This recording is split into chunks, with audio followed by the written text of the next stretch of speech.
हैं।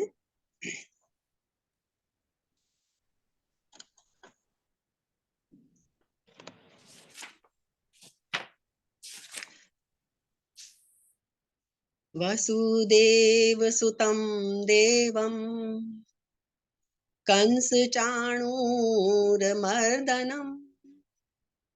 देवकी परमानंदम कृष्णं वंदे जगद्गुरुम।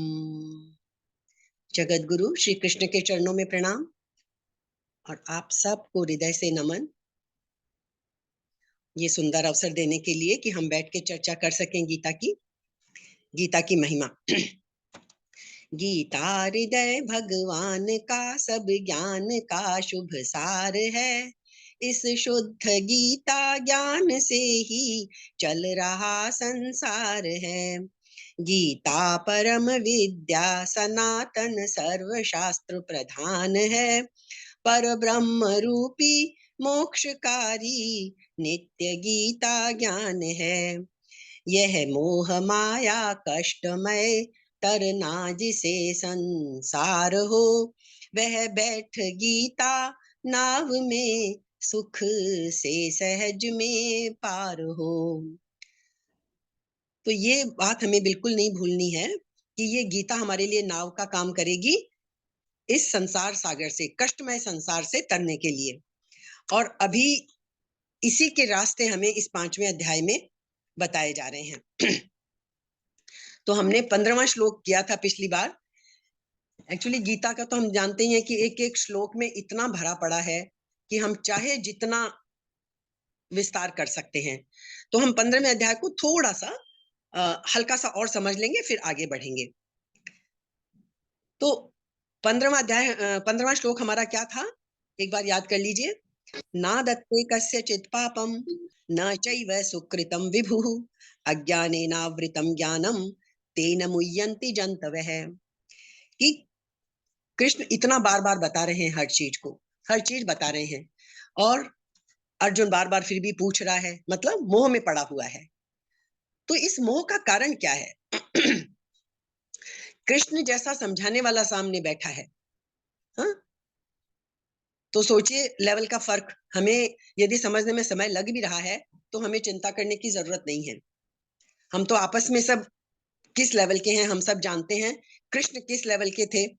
जब कृष्ण जैसा समझाने वाला अर्जुन को समझा रहा है और अर्जुन को बार बार फिर भी मोह हो रहा है, शंकाएं उठ रही हैं, तो ये समझने की बात है कि ये गीता ज्ञान सरल लगता है, लेकिन व्यवहार करने के लिए इसमें कितनी हमें कठिनाइयां आ सकती हैं, ये हमें देखना है। और उन्हीं का रास्ता, इतनी सुंदर है ये गीता कि कृष्ण हर चीज का रास्ता बताते हैं हमें। तो इस 15वें श्लोक में उन्होंने एक तो ये बता ही दिया कि सर्वव्यापी जो परमात्मा है, ये चीज तो हम समझ गए हैं ना, कि एक ही परमात्मा है जो हम सबके अंदर व्याप्त है। तो वो सर्वव्यापी परमात्मा जो है वो क्या है? न कस्यचित् पापम न सुकृतम, ना तो किसी के पाप को ना शुभ कर्म को। शुभ कर्म को भी नहीं ग्रहण करता, पाप कर्म को भी नहीं ग्रहण करता, वो कुछ नहीं करता है। फिर क्या है भाई, क्यों ये सब हो रहा है? अज्ञानेना ज्ञानम आवृतम। सबका जो कारण है जड़ में वो यही है कि जो ज्ञान हमें देके भेजा है, जो स्वाभाविक रूप से ज्ञान हमारे अंदर विद्यमान है, वो ज्ञान अज्ञान से ढका हुआ है। बस ये सारा क्रक्स है। तो हमें क्या है फिर? बस इस अज्ञान को दूर करना है। और वो अज्ञान दूर कैसे होगा? विवेक से होगा। इतनी बात हमने पिछली बार समझ ली थी। अब इस बात में थोड़ा सा एक चीज और आ जाती है, थोड़ा सा हम समझ लेते हैं कि ये जो पाप और पुण्य हम बोलते हैं, है ना, हम करते हैं भाई पुण्य करें पाप करें, ये पाप और पुण्य ये उसी के जीवन की धारणाएं हैं जो ये समझता है कि मैं करता हूं। यदि करने वाला ही मैं नहीं हूं तो कैसा पाप और कैसा पुण्य? तो जो हम बार बार बोलते हैं, गीता जो बार बार कहती है कि कर्तृत्व और भोक्तृत्व दोनों का त्याग करना है। ये बिठा लेनी है बात कि ना तो मैं करता हूं और ना मैं भोगता हूं। ये बात हम बार-बार याद करते रहेंगे, क्योंकि यही हमारी सारी उसकी परेशानियों की जड़ है। सारे कष्ट की जड़ यही है कि हम हर चीज़ का कर्ता और भोक्ता अपने आप को मान लेते हैं कि कर्ता भी मैं हूँ, भोक्ता भी मैं हूँ। हमको इन दोनों से ऊपर उठना है। तो यही बात इसमें है कि यदि हम ये मान लें कि ना मैं करता हूँ, ना मैं भोगता हूँ, तो फिर कैसा पाप और कैसा पुण्य? परमात्मा करता नहीं है, तो अच्छे-बुरे का तो कोई सवाल ही नहीं उठता। परमात्मा भी सारी सृष्टि बनाता है, लेकिन करता नहीं है वो किसी भी चीज़ का। बहुत समझने की चीज़ है ना? क्या कहा है कृष्ण ने? गुण ही गुणों में बरत रहे हैं, हम कुछ करने वाले नहीं हैं। तो क्या है कि जो आदमी ये मानता है कि ये काम मैंने किया, तो फिर वो दूसरी चीज़ से बच नहीं सकेगा, क्योंकि जो उसने किया, वो ठीक था, गलत था, सही था, शुभ था, अशुभ था। यदि हम ये मानते हैं कि करने वाला मैं हूँ, तो कर्ता ये मान ले कि मैंने किया, तो फिर वो उससे बच नहीं सकता। फिर नीति की बात आएगी, मैंने सही किया या गलत किया। इसलिए हमें ना अच्छे के साथ जुड़ना है और ना बुरे के साथ जुड़ना है। तो हमको ऐसे समझना है कि जैसे समझें कि हमने पानी बहाया, पानी डाला, ठीक है? जहाँ गड्ढा होगा, वहाँ पानी भर जाता है और जहाँ गड्ढा नहीं हो, तो पानी उस तरफ जाता नहीं है। यही बात समझ में आ गई ना? कर्ता का गड्ढा भीतर हो, यदि कर्ता का भाव है अंदर, तो ही अच्छे और बुरे कर्म उसमें भर पाते हैं। यदि कर्तापन का गड्ढा हमारे भीतर नहीं है, तो फिर उसमें कोई जाएगा ही नहीं, ना अच्छा जाएगा, ना बुरा जाएगा। जैसे परमात्मा के पास कोई गड्ढा नहीं है, जिसमें कोई कर्म भर जाए, है ना? तो यदि परमात्मा तो बहुत दूर की चीज़ है, यदि हम ही अपने आप को कर्ता मानना छोड़ दें, तो हमारे को भी कोई कर्म असर नहीं करेगा। तो ऐसे बहुत सारी बातें हैं जो हमें ये समझा देती हैं कि हमको कैसे बचना कैसे है इसमें। तो जैसे एक छोटी-सी बात दिमाग में आ रही है कि ये जो संस्कृत भाषा है, हम कहते हैं ना, बड़ी मतलब बहुत ही गूढ़ और मतलब चमत्कृत कर देने वाली भाषा है। हम 2 शब्द जैसे बार-बार बोलते हैं ना, जैसे एक तो हम संसार शब्द का यूज़ करते हैं, है ना? क्या मतलब है संसार का? जिससे हम निकल ही नहीं पाते, जिसके अंदर ही हम घूमते रहते हैं, निकल नहीं पाते।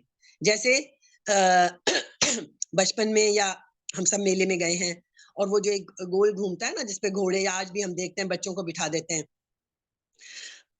सॉरी। उसपे हम बिठा देते हैं बच्चों को, घूमते रहते हैं, पहुँचते कहीं नहीं हैं। पढ़े-लिखे लोग भी जैसे एक बार स्कूल के टीचर्स बच्चों को लेके गए, बच्चों को बिठाया उस घोड़े वाले गोल चक्कर पे, बार-बार वो घूमता है, पहुँचता कहीं नहीं है। तो ये संसार भी बिल्कुल ऐसा ही है, पहुँचाता कहीं नहीं है हमें। गोल-गोल घूम के हम उसमें अपना पैसा भी खर्च कर देते हैं, अपनी पूरी एनर्जी भी खर्च कर देते हैं, और कितनी बार तो हमने देखा है उस गोल-गोल झूले के ऊपर चक्कर आने लग जाते हैं, कई लोगों को वॉमिट भी होती है, फिर भी उसका आनंद लेना नहीं छूटता। पता है कि इस पे बैठ के मुझे चक्कर आ सकते हैं, फिर भी हम बैठते हैं कि नहीं, घूम के तो देखेंगे, एक्सपीरियंस तो करके देखेंगे, है ना? तो होता क्या है, वो गोल चक्कर हमें पहुँचाता कहीं नहीं है। बार-बार घूम फिर के वहीं पे रह जाते हैं। पहुँचे कहाँ? जहाँ से बैठे थे वहीं उतर जाते हैं। तो ये संसार भी ऐसा ही है, कहीं नहीं पहुँचने देता हमें। बस इसके ही चक्कर में हम पड़े रह जाते हैं और हम कहीं नहीं पहुँच सकते हैं। इसलिए हमें करना क्या है? और वही बात है, इसमें माया से ढका हुआ है, अज्ञान से ढका हुआ है। ये सारी बात हमको बहुत ध्यान से समझनी समझने की है कि जैसे समझ लीजिए, कोई भी, यहाँ हम संसार की बात कर लें, रिश्तों की बात कर लें, जब तक अज्ञान से ढका हुआ है, तब तक ना तो कोई रिश्ता हमें उसकी असली अनुभूति आ पाएगी। जैसे हम कितना ही देखते हैं, एक बहुत ही वेग सा हम ऐसे उदाहरण उठा लेते हैं कि हम कितनी फ़िल्में देखते हैं, कहानियाँ पढ़ते हैं, जिनमें वफ़ा और बेवफ़ाई और ये सारी कहानियाँ इन पे बन जाती हैं। लेकिन है क्या, समझ लीजिए कोई पति-पत्नी है, पत्नी या पति कोई भी किसी के साथ बेवफ़ाई कर रहा है ना? ऊपर से अच्छा-अच्छा दिखा रहा है, समझ लीजिए पत्नी बेवफ़ाई कर रही है, पति उसको बहुत प्यार करता है, तो वो उसके ऊपर तो प्यार का पर्दा पड़ा हुआ है। वो समझ ही नहीं पाता कि ये मेरे साथ गलत कर रही है, मेरा ही पैसा कहीं और दे रही है, मेरे से ऊपर से झूठा दिखावटी व्यवहार कर रही है, तो जब तक उसके ऊपर वो पर्दा पड़ा है, उसको कोई फर्क नहीं पड़ेगा। जिस दिन उसको पता चलेगा, जिस दिन वो समझ लेगा, फिर वो उससे संबंध नहीं रखेगा। तो यही हमारा संसार के साथ है। जिस दिन हम समझ लेंगे कि ये हमारा ज्ञान अज्ञान से ढका हुआ है, हम ठीक हो जाएंगे। तो अज्ञानेनावृतम ज्ञानम तेन मुह्यन्ति जन्तवः। तो ये अज्ञान जो है, इस हमारे ज्ञान के ऊपर जो अज्ञान का पर्दा पड़ा है, हमें वो पर्दा हटाना है। हमने ये बात भी पिछली बार समझ ली थी कि ज्ञान कहीं जाता नहीं है, ज्ञान हमारे अंदर मौजूद है, उसे हमें कहीं से लाना नहीं है, बस उसके ऊपर जो पर्दा पड़ा है वो हमें हटा देना है। वो पर्दा हट जाएगा। अज्ञान के द्वारा जो हम मोहित हो रहे हैं, और विवेक के द्वारा यदि हम उस अज्ञान का नाश कर देंगे, तो जो ज्ञान प्रकट होगा उसकी क्या महिमा है, कितना अच्छा। क्यों हम इतनी मेहनत करें, हम कहें जो चल रहा है वही चलने दो ना, क्या जरूरत है इतना सब करने की। तो वो हमें महिमा बता रहे हैं कि यदि वो अज्ञान का पर्दा हट जाएगा और ज्ञान प्रकट हो जाएगा, तो क्या होगा, वो बता रहे हैं इस श्लोक में। क्या होगा? ज्ञानेन तु तदज्ञानम येषां नाशितमात्मनः तेषाम् आदित्यवज् ज्ञानम प्रकाशयति तत्परम। परंतु जिन्होंने अपने जिस ज्ञान के द्वारा उस अज्ञान का नाश कर दिया है, यानी अपने विवेक के द्वारा, विवेक पूर्वक ज्ञान, उसके द्वारा जिन्होंने अज्ञान का नाश कर दिया है, उनका वह ज्ञान क्या करेगा? सूर्य की तरह परम तत्व परमात्मा को प्रकाशित कर देता है। जैसे सूर्य संसार की हर वस्तु को प्रकाशित कर देता है। संसार की वस्तुएं कहीं जाती नहीं है, अंधेरे में भी वो मौजूद है, कहीं नहीं जाती कोई चीज, बस अंधेरा हो जाता है तो वो हमें दिखती नहीं है। जैसे ही सूर्य उदित होता है और वो सारी चीजें हमें नजर आने लग जाती हैं, जाता कहीं कुछ नहीं है। तो ऐसे ही ज्ञान हमारे अंदर मौजूद है, और वो सूर्य की तरह जो हमारा ज्ञान है, वो क्या कर देता है, जो परम तत्व परमात्मा, जो हम कहते हैं हमारा अल्टीमेट गोल है, जो हमें प्राप्त करना है, जिसके लिए हमें ये मनुष्य जन्म मिला है, वो परमात्मा रूपी परम तत्व हमारा प्रकट हो जाता है। जैसे ही हमें विवेक रूपी ज्ञान से हम अपने अज्ञान को खत्म कर देते हैं, तो कितनी बड़ी चीज हमें मिल जाती है। ये है इसका फायदा। फायदे बिना तो हम किसी चीज के लिए प्रयत्न करेंगे ही नहीं। यदि हमें पता चले कि किसी चीज में कोई फायदा ही नहीं है, तो हमारी गति ही नहीं होती उस तरफ, हम कदम ही नहीं उठाते। हर चीज हम काम तब कब करते हैं जब हमें पता चले इससे हमें ये फायदा होने वाला है।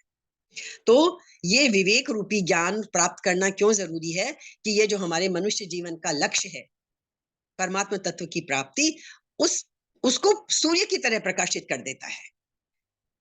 ठीक है? तो अब बहुत बड़ी बात हमको मिलने वाली है। तो ये क्या कहते हैं कि उत्पत्ति और विनाशशील संसार। संसार कैसा है? इसकी उत्पत्ति होती है और विनाश भी होता रहता है। हमने किसी अंश में तो हमने अपने को रख लिया, अर्थात मैं, जब तक ईगो, हम कई बार बात कर चुके हैं, जब तक मैं और ममता, मेरेपन का भाव है, जब तक मैं और मेरेपन का भाव है, ये दोनों चीज हमारी रहती हैं। तो मैं और मेरापन बदलता हुआ प्रत्यक्ष दिखता है। हम जानते हैं कि मैं और मेरापन बदलता रहता है, ये भी हम कई बार देख चुके हैं। जैसे हम क्या बोलते हैं बार बार, मैं जब बच्चा था, मैं जब जवान था, मैं जब ये करता था, मतलब कि कुछ अलग है, मेरी परिस्थिति, मेरी स्थिति बदल रही है। मैं कभी बच्चा था, कभी बड़ा हो गया, प्रौढ़ हो गया, है ना? तो बचपन से लेके प्रौढ़ होने तक, बुढ़ापे तक हमारी अवस्था बदलती रहती है। तो मैं और मेरे पन के परिवर्तन का ज्ञान तो हमें होता है, अपनी सत्ता के परिवर्तन का ज्ञान हमें नहीं है। ये बात हम समझ लें, तो ये विवेक हमारे अंदर जागृत हो जाए, तो फिर हमें वो सचमुच का ज्ञान मिल जाता है। तो अब हमें करना क्या है? मैं शरीर नहीं हूं, बदलने वाली वस्तु मेरी नहीं है, यही विवेक के द्वारा अज्ञान का नाश करना है। अज्ञान का नाश करना, जो बार बार हम बोल रहे हैं, क्या अज्ञान का नाश करना है? बस हमें ये समझ लेना है कि ये शरीर, मन, बुद्धि, ये सब मेरा नहीं है, और ये जो कुछ बदल रहा है नित्य प्रति, क्षण क्षण जो बदल रहा है, वो भी मेरा नहीं है। मैं तो इनसे अलग कुछ हूं, और जो मैं और मेरा है ही नहीं, उसके लिए मैं क्यों इतना जुटा पड़ा हूं, क्यों क्यों लगा पड़ा हूं? परिवर्तनशील के साथ अपरिवर्तनशील का संबंध अज्ञान से, अर्थात विवेक को महत्व न देने की वजह से होता है। और जैसे ही हम विवेक को जागृत कर लेते हैं, इस परिवर्तनशील मैं और मेरा से अपना संबंध विच्छेद कर लेते हैं, तो वो विवेक क्या करता है, उस सच्चिदानंद घन परमात्मा को प्रकाशित कर देता है, मतलब हमें उसका अनुभव करा देता है कि मैं तो इन सब से ऊपर हूँ, कितनी छोटी तुच्छ मैं और मेरेपन में मैं उलझा हुआ हूँ, मैं तो बहुत ऊंची चीज हूँ। और जब हमें किसी ऊंची चीज का, कई गुना ऊंची चीज का पता चल जाए, तो क्या हम उस छोटी चीज के पीछे भागेंगे? फिर नहीं भागेंगे, लेकिन उसका अनुभव होना बहुत जरूरी है। तो ये जो हमारा विवेक रूपी ज्ञान है, ये हमारे इस अज्ञान को नाश कर देता है। ये परम पद जो आया है ना यहाँ पे, तत्परम, ये परम पद परमात्मा के लिए आया है ना। और ये दूसरे अध्याय के 59वें श्लोक में भी आया था, 13वें अध्याय में भी आएगा। ये परम पद जो आता है ना, परम पद की प्राप्ति, ये उसी परम पद परमात्मा के लिए आया है। और प्रकाशयति का मतलब हमने समझ ही दिया कि सूर्य के उगने से कोई नई चीज पैदा नहीं हो जाती, सिर्फ जो चीज अंधकार में दिख नहीं रही होती वो हमें दिखने लग जाती है, बस, और कुछ नहीं होता है। मैं सोचती हूँ अब हम अगले श्लोक पे बढ़ते हैं। 20 श्लोक तक करने के बाद में ये 12वें श्लोक से लेके 20वें श्लोक तक जो एक बहुत ही हमें रास्ते जो बताए गए हैं, इनका फिर हम इकट्ठे एक बार विश्लेषण भी कर लेंगे, बीच बीच में भी करते जाएंगे। तो हम एक बार अगले श्लोक पे आगे बढ़ते हैं। ये हमें समझ में आई गया 16वां श्लोक। अब अस्वाभाविकता में स्वाभाविकता की विपरीत भावना, यानी जो अज्ञान है वो हमारे अंदर ही है, तो विवेक का आदर करने से उसका निराकरण हो जाता है, वो अज्ञान हमारा हट जाता है। जिस स्थिति में सर्वत्र परिपूर्ण परमात्मा का अनुभव हो जाता है, वो स्थिति प्राप्त करने के लिए हमें करना क्या है? बता तो दिया हमें कि क्या हो जाता है वो विवेक मिलने से, लेकिन वो विवेक हमें पाना कैसे है? ये प्रश्न उठता है ना, भाई कैसे लाएं ये विवेक? उसका साधन बता रहे हैं इस 17वें श्लोक में। ध्यान से पढ़ते हैं हम। तद्बुद्धयस्तदात्मानस्तन्निष्ठास्तत्परायणः गच्छन्त्य पुनरावृत्तिम ज्ञान निर्धूत कल्मषः। कितनी सुंदर बात है। तदात्मान है, जिनका मन तदाकार हो रहा है उस परमेश्वर, क्योंकि हमने 16वें में क्या पढ़ा, उस परमात्मा का अनुभव हमें हो जाता है। तो अब क्या कह रहे हैं, तदात्मान है, कल्पना कर लीजिए कि उस परमात्मा के साथ हम एक रूप हो गए हैं, जिनका मन तदाकार हो रहा है उस प्रभु के साथ। तद बुद्ध यह है, जिनकी बुद्धि तदाकार हो रही है। यही चीजें हैं ना जो हमें भ्रमित करती हैं, मन, बुद्धि, चित्त, अहंकार, मैं, मेरापन, शरीर, इंद्रियां, यही चीजें तो हैं जिनमें हम पूरे पूरे वक्त हर क्षण घिरे रहते हैं, है ना। शरीर, मन, बुद्धि, इंद्रियां, चित्त, अहंकार। तो क्या कह रहे हैं, जिनका मन तदाकार हो रहा है, जिनकी बुद्धि तदाकार हो रही है, तन्निष्ठा, जिनकी स्थिति परमात्मा तत्व में है। क्या क्या चीजें आई, मन, बुद्धि और स्थिति। तद बुद्धय है, तदात्मान है, तन्निष्ठा, तत्परायण, ऐसे परमात्म परायण साधक जो परमात्मा के परायण हो गए हैं, वो क्या हो जाते हैं, ज्ञान निर्धूत कल्मषः, ज्ञान के द्वारा वो पाप रहित हो जाते हैं। जैसे ही विवेक रूपी ज्ञान का उदय होता है, हमारे सारे पाप नष्ट हो जाते हैं, कोई पाप पुण्य कुछ बचता ही नहीं है। तो जब ऐसा व्यक्ति हो जाता है तो क्या हो जाता है, ज्ञान निर्धूत कल्मषः, ज्ञान के द्वारा पाप रहित हो जाता है। फिर क्या होता है भाई, ऐसा होने से कोई चीज का लक्ष्य तो होगा ना। ऐसा होके क्या हो जाता है, अपुनरावृत्तिम गच्छन्ति, ऐसा व्यक्ति अपुनरावृत्ति को, मतलब पुनरावृत्ति का उल्टा अपुनरावृत्ति, यानी ये जो जन्म मरण का चक्कर है, बार बार जन्म लेना, बार बार कष्ट में पड़ना, बार बार तकलीफ पाना, बार बार ज्ञान पाने की कोशिश करना, तो ये जो पुनरावृत्ति का चक्कर है ये उसका खत्म हो जाता है। और वो क्या प्राप्त हो जाता है, उसको अपुनरावृत्ति, परम गति प्राप्त हो जाती है। जो उसका शुद्ध स्वरूप है, जो उच्चतम स्वरूप है, उसकी प्राप्ति हो जाती है।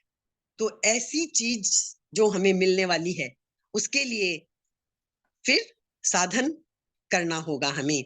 तो उसका ये हमें साधन बता दिया कि हमारा मन, हमारी बुद्धि और हमारी स्थिति, इसको हम परमात्मा में स्थापित कर दें, सब कुछ परमात्मा को अर्पण कर दें।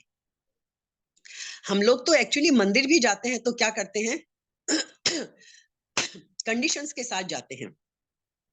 कोई इच्छा मन में होती है तो हम मंदिर जाते हैं, और ये तय समझ लीजिए, जब तक हम कोई कामना लेके मंदिर जाएंगे, कोई इच्छा लेके मंदिर जाएंगे, हम कभी मंदिर में प्रवेश कर ही नहीं सकेंगे। आप कहेंगे मंदिर तो हम रोज जाते हैं और कामना लेके जाते हैं, कौन कहता है मंदिर में प्रवेश नहीं होता?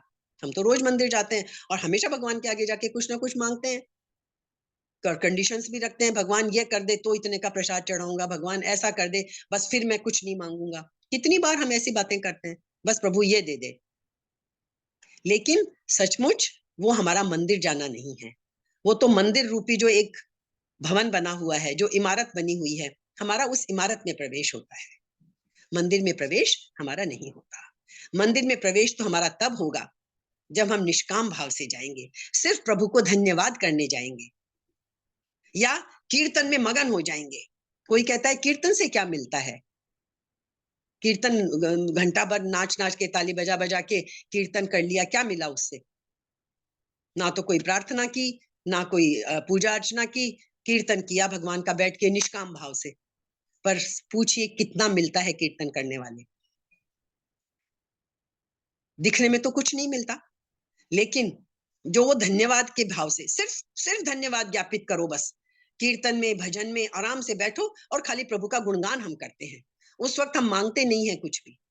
फर्क है प्रार्थना में जो मांगते हैं हम उसमें, और निष्काम भाव से जो कीर्तन करते हैं उसमें बहुत फर्क है। कीर्तन हम करते हैं भगवान को धन्यवाद देने के लिए, बस प्रभु के गुण गा रहे हैं, मांग नहीं रहे कुछ भी। प्रार्थना जब करते हैं तो हर वक्त हम मांगते रहते हैं। तो हमें करना क्या है, इसका फर्क समझना है। तो जैसे ही हम निष्काम भाव से जाएंगे तो हमारा मंदिर में प्रवेश होगा, नहीं तो उस बिल्डिंग में प्रवेश होगा। मंदिर जैसी वस्तु में प्रवेश, मंदिर जैसी स्थिति में हमारा प्रवेश नहीं होगा। तो परमात्मा तत्व का अनुभव करने के लिए दो प्रकार के साधन हैं हमारे पास। एक तो है विवेक के द्वारा असत का त्याग कर दें, जो हमने पूरे दूसरे अध्याय में सीखा। विवेक के द्वारा असत का त्याग कर दें और सत में स्वरूप की स्थिति स्वतः प्राप्त हो जाती, खुद ही बन जाती है। जैसे ही असत का त्याग किया तो सत सामने प्रकट हो गया और हमारी स्थिति बन गई। दूसरा एक और रास्ता है, सत का चिंतन करते करते सत की प्राप्ति हो जाती है। फर्क है ना दोनों में, समझ लिया? एक तो होता है असत का त्याग कर दें तो सत अपने आप रह जाएगा। दूसरा है असत का त्याग नहीं कर सकते हैं हम। कई बार हमें लगता है ना हम त्याग नहीं कर सकते, चीजें ऐसे पकड़ के रखी हुई हैं हमने, हम उनका त्याग नहीं कर सकते। ये श्लोक हमें बता रहा है कि हमारे रास्ते में क्या क्या मुसीबतें आएंगी। तो असत का त्याग हमसे नहीं होता है। कई बार इतनी धारणाएं हमने बिठा रखी हैं, बचपन से जड़ें जम गई हैं चीजों की, हमसे छूटती नहीं है वो। असत हमसे छूटता नहीं है।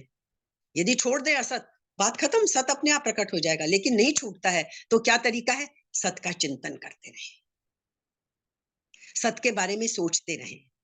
तो सत का चिंतन करते करते करते करते असत पीछे छूटता जाएगा। ये ज्यादा आसान रास्ता है।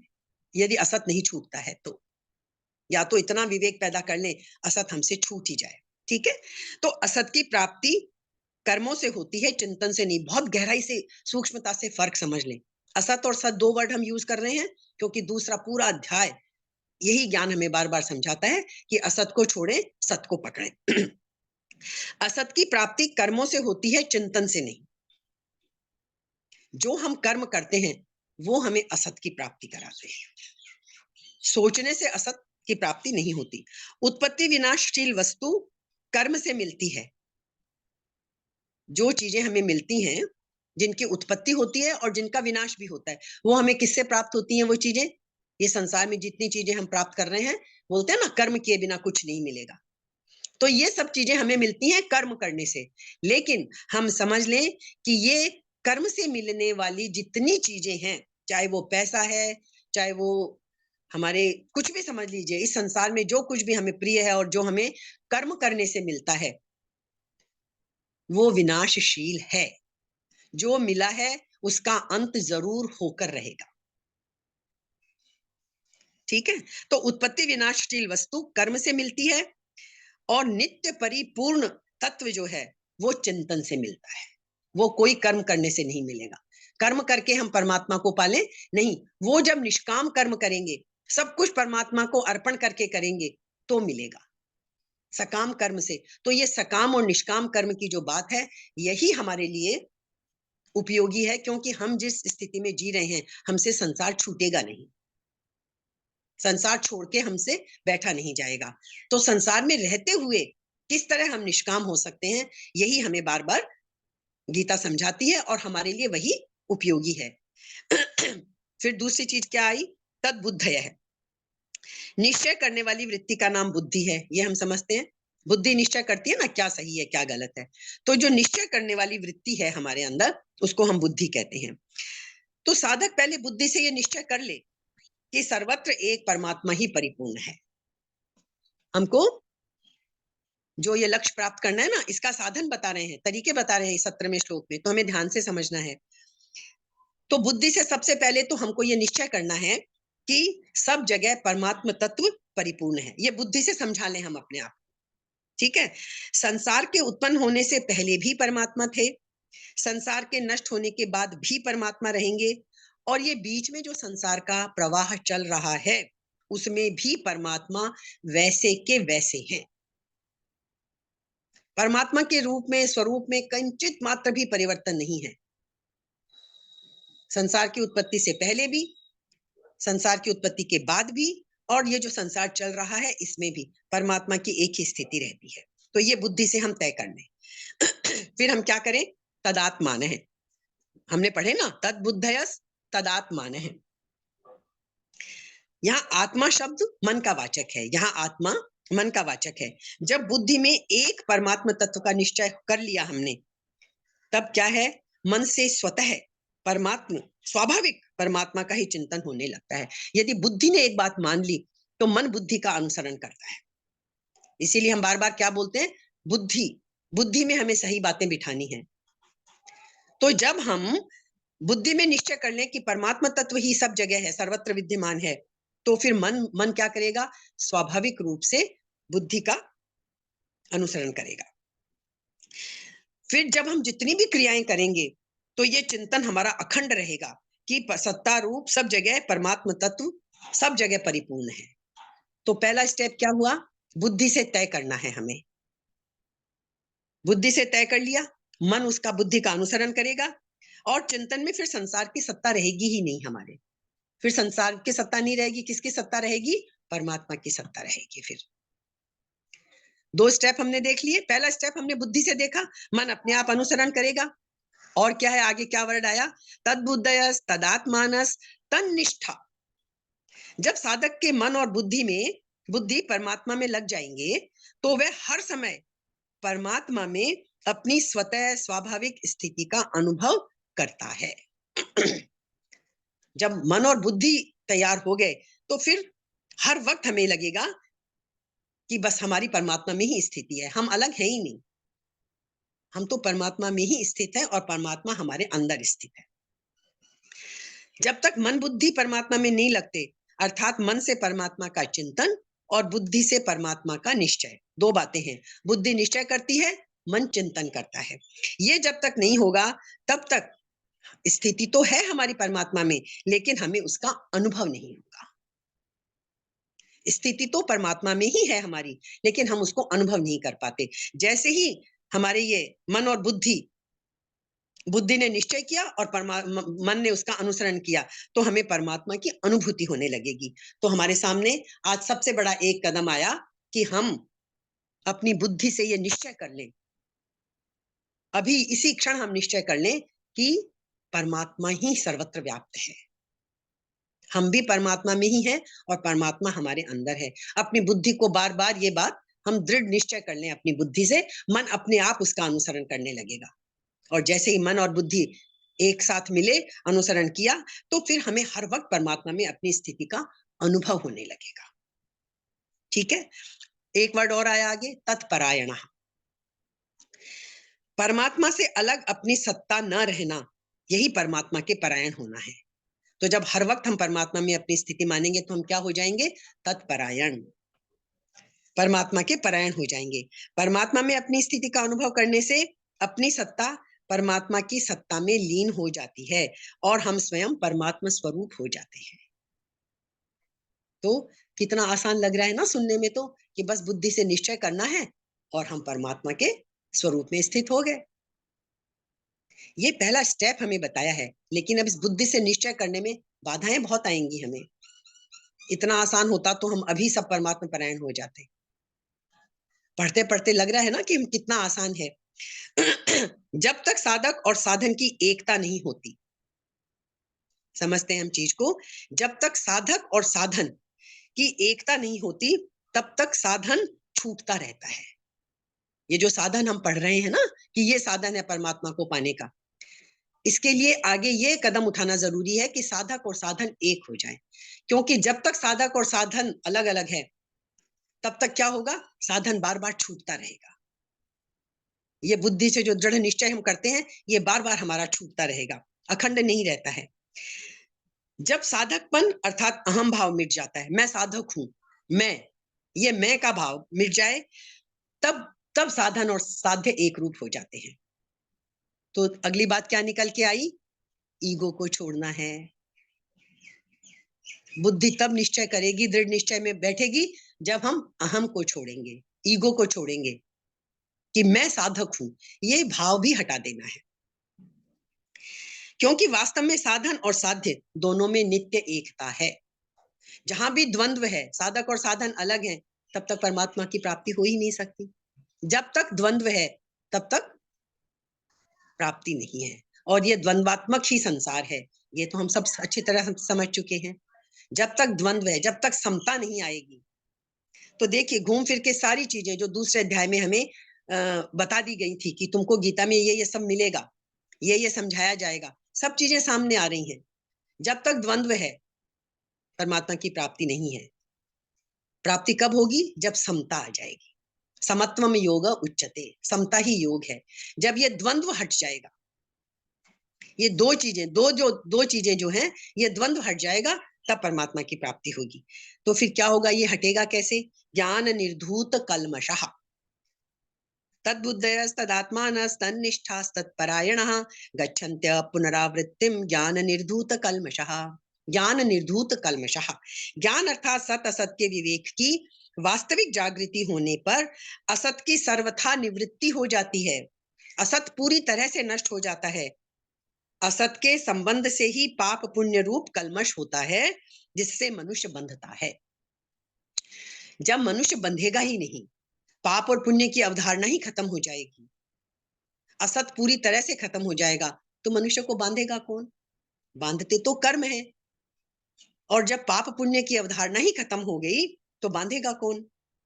असत से जब संबंध ही खत्म हो जाएगा, तो हमें बांधने वाला कोई नहीं रहेगा। असत से सर्वथा संबंध विच्छेद होने पर पाप और पुण्य दोनों मिट जाते हैं। तो हम कई बार ये बात समझ चुके हैं कि हमें ये नहीं करना है कि हमें खाली पाप ही पाप मिटाने हैं, हमें पुण्य, पाप और पुण्य दोनों से ऊपर उठना है। पुण्य कर्म हमारे को गति देंगे, है ना, आगे बढ़ने में सहायता करेंगे, लेकिन अल्टीमेट गोल पाने के लिए पाप और पुण्य हमें दोनों से ऊपर उठना है। तब क्या मिलेगा हमें, गच्छन्त्य पुनरावृत्तिम, विच्छेद करें इसका, गच्छन्ति अपुनरावृत्तिम।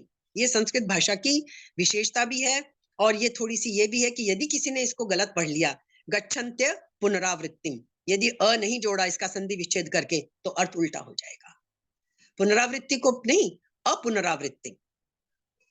पुनरावृत्ति तो हो गया आगमन, बार बार आना और जाना, आना और जाना ना, पुनः आवृत्ति, बार बार आवृत्ति होती है। हमने पता नहीं कितने जन्म लिए, कितने जन्म लेते रहेंगे, ये पुनरावृत्ति है।